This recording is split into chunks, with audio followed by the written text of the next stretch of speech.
प्रधानमंत्री नरेंद्र मोदी अपने 5 दिवसीय विदेश दौरे पर हैं। इटली में आयोजित G20 शिखर सम्मेलन में पीएम मोदी हिस्सा लेने के लिए रोम पहुंच चुके हैं।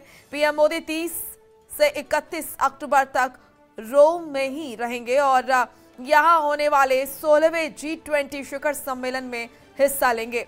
पीएम के कार्यक्रम की बात करें तो आज दोपहर 3:30 बजे पीएम मोदी गांधी प्रतिमा पर माल्यार्पण करेंगे। वहीं 5:30 बजे पीएम इटली के प्रधानमंत्री मारियो ड्रैगी से मुलाकात करेंगे। इस दौरान दोनों नेताओं के बीच बैठक होगी और आपसी संबंधों और ज्यादा मजबूत करने पर आपसी संबंधों को बातचीत संभव है। बैठक के दौरान आतंकवाद को रोकने और आपसी व्यापार को बढ़ावा देने पर भी चर्चा संभव है। वहीं कल पीएम मोदी G20 शिखर सम्मेलन में हिस्सा लेंगे। इस बैठक में वो G20 के नेताओं के साथ महामारी, सतत विकास और जलवायु परिवर्तन समेत कई मुद्दों पर चर्चा करेंगे। इटली के प्रधानमंत्री मारियो ड्रैगी के निमंत्रण पर पीएम मोदी इटली पहुंचे हैं। इस दौरान दोनों नेताओं के बीच बैठक होगी और आपसी संबंधों को और ज्यादा मजबूत करने पर बातचीत संभव है। बैठक के दौरान आतंकवाद को रोकने और आपसी व्यापार को बढ़ावा देने पर भी चर्चा संभव है। तो प्रधानमंत्री नरेंद्र मोदी 5 दिवसीय विदेश दौरे पर हैं। महत्वपूर्ण ये विदेश दौरा प्रधानमंत्री नरेंद्र मोदी का माना जा रहा है। ममता चतुर्वेदी हमारी सहयोगी लाइव जुड़ चुके हैं इस खबर पर ज्यादा जानकारी के साथ। ममता, 5 दिवसीय विदेश दौरे पर हैं प्रधानमंत्री नरेंद्र मोदी। इस दौरान किस तरीके से, किन मायनों में ये दौरा महत्वपूर्ण माना जाए, कितना महत्वपूर्ण ये दौरा? जी बिल्कुल मोनिका, देखिए इटली के प्रधानमंत्री मारियो ड्रैगी के निमंत्रण पर प्रधानमंत्री नरेंद्र मोदी G20 शिखर सम्मेलन में हिस्सा लेने के लिए इटली पहुंच गए हैं। और अगर प्रधानमंत्री नरेंद्र मोदी के इस दौरे की बात करें तो कई मायनों में बहुत ज़्यादा महत्वपूर्ण है। इस बैठक में अमेरिका के राष्ट्रपति भी शामिल होंगे, ऑस्ट्रेलिया समेत तमाम देशों के जो राष्ट्राध्यक्ष हैं वो सभी लोग इस बैठक में शामिल होंगे। और इस बैठक की अगर हम बात करें तो कोरोना महामारी से निपटने को लेकर, विकास को लेकर और व्यापार को लेकर और सबसे ज़्यादा महत्वपूर्ण जलवायु परिवर्तन को लेकर इस बैठक में चर्चा होगी।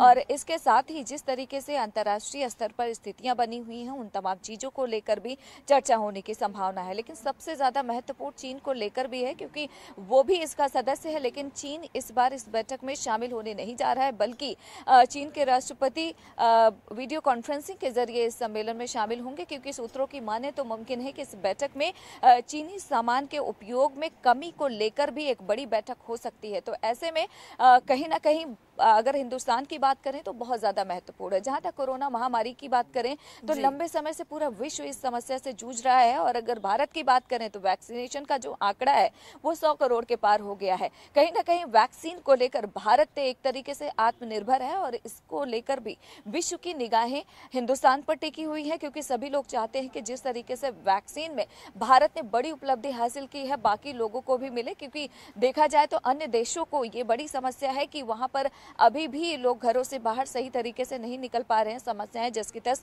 बनी हुई हैं। तो इसको लेकर हिंदुस्तान का जो रुख है एक तरीके से बहुत साफ है और भारत का जो इम्पोर्टेंस है ये पूरा विश्व जानता है। और यही वजह है कि G20 शिखर की अगर बात करें तो हिंदुस्तान के लिए और प्रधानमंत्री की ये बैठक कई मायनों में बहुत ज्यादा महत्वपूर्ण मानी जा रही है।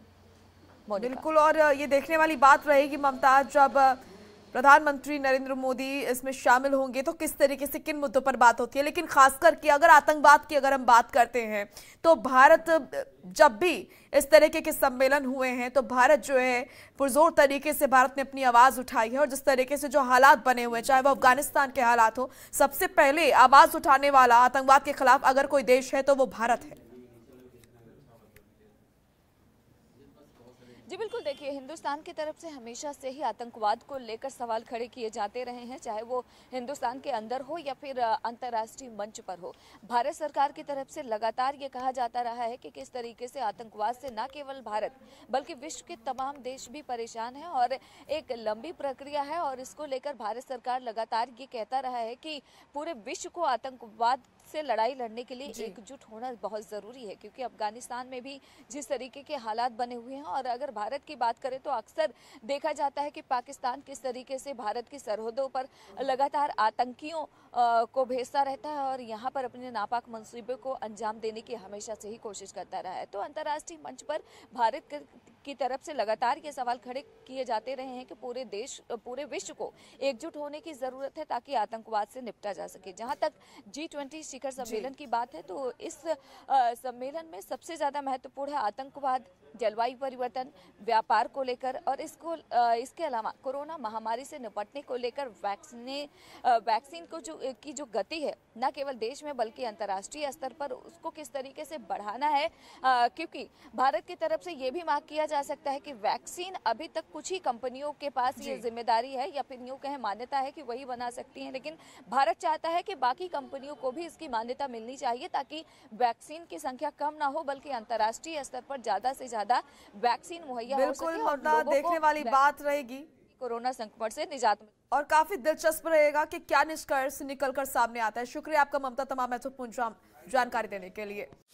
खबरों के निष्पक्ष विश्लेषण के लिए सब्सक्राइब करें Janatantra TV and press the bell icon. Never miss any update.